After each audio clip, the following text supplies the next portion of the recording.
Class 12th के सभी विद्यार्थियों के लिए आज इस क्लास में एक प्रश्न हिंदी का हम कंप्लीट करेंगे। तो आपकी जो वृत्तांत पुस्तक है जिसका अध्याय 3 है, अतीत में दबे पांव, इस अध्याय का प्रश्न हम कंप्लीट करेंगे। आपका प्रश्न है, सिंधु सभ्यता साधन संपन्न थी पर उसमें भव्यता का अंबर नहीं था, कैसे? तो यहाँ पे आपके जो शब्द दिए गए हैं इनका अर्थ हम समझ लेते हैं। तो साधन संपन्न, इसका अर्थ होता है जहाँ रहने वाले लोगों के पास अच्छी सुविधाएं, धन और विकास हो, उसे बोला जाता है साधन संपन्न। भव्यता का अंबर, इस शब्द का अर्थ क्या निकलता है? इस शब्द का अर्थ यहाँ पे निकल रहा है अपनी अमीरी या शक्ति का दिखावा करना। जैसे बहुत बड़े महल है, विशाल मंदिर या ऐसी इमारतें जो केवल लोगों को प्रभावित करने के लिए बनाई जाती हैं।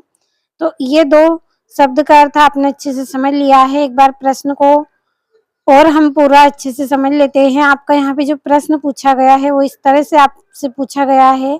लिखने में तो केवल ये इस तरह से लिखा है, लेकिन इसका अर्थ यहाँ पे क्या निकल रहा है कि सिंधु सभ्यता इतनी विकसित और समृद्ध थी, फिर भी वहाँ अमीरी और शान शौकत का दिखावा क्यों नहीं मिलता है। पूरे प्रश्न का आपका अर्थ यहाँ पे इस तरह से बन रहा है। अब इसका उत्तर एक बार पढ़ लेते हैं, फिर इसका उत्तर हम समझेंगे अच्छे से। तो वीडियो में आप अंत तक बने रहे ताकि महत्वपूर्ण प्रश्न कंप्लीट कर सकें। आपका प्रश्न है, मोहनजोदड़ो विश्व का सबसे प्राचीन नियोजित शहर था। संपूर्ण शहर वास्तुकला की दृष्टि से सुनियोजित था। विकसित व संपन्न सभ्यता होने पर भी यहाँ के महलों व धर्म तंत्र के प्रतीक, मंदिरों, मूर्ति आदि में कोई दिखावा नहीं, जबकि यहाँ पर राज व्यवस्था भी थी और धार्मिक अनुष्ठान भी होते थे, लेकिन उनमें अंबरों का पूर्ण अभाव था। तो उत्तर को मैंने आपको एक बार पढ़ के बता दिया है, इसको समझ लेते हैं। इसका अर्थ यहाँ पे यह निकल रहा है कि मोहनजोदड़ो सिंधु सभ्यता का एक बहुत प्रसिद्ध और सुनियोजित यानी कि अच्छी योजना से बनाया गया नगर था। यह शहर इतना विकसित था कि यहाँ की सड़कें, नालियां और जो मकान है वो पूरी नगर व्यवस्था बहुत अच्छी थी। इससे पता चलता है कि यहाँ सभ्यता संपन्न यानी कि समृद्ध थी। लेकिन जब पुरातत्वविदों को यहाँ के अवशेष मिले तो उन्हें बहुत बड़े महल नहीं मिले, विशाल मंदिर नहीं मिले, ऐसी मूर्ति या इमारत नहीं मिली जिनसे राजा या धर्म की शान शौकत का दिखावा होता हो।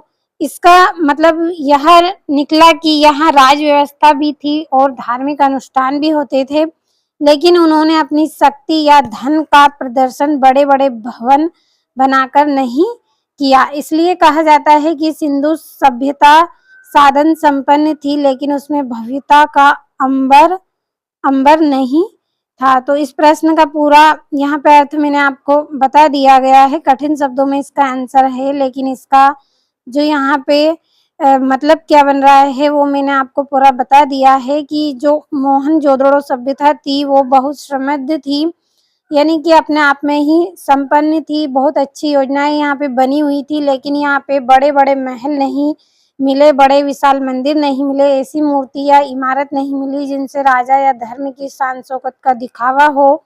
यानी कि यहाँ पे ज्यादा दिखावा इसमें नहीं किया गया है, भले ही यह पूरी तरह से क्या थी, संपन्न थी, समृद्ध थी। तो आपको इस प्रश्न का आंसर अच्छे से समझ में आया होगा। स्क्रीनशॉट के माध्यम से नोटबुक में नोट करें और अच्छे से आप कंप्लीट करें। इसी तरह से एक और महत्वपूर्ण प्रश्न हम अगले वीडियो में कंप्लीट करेंगे। जब तक आप इसको अच्छे से कंप्लीट करें।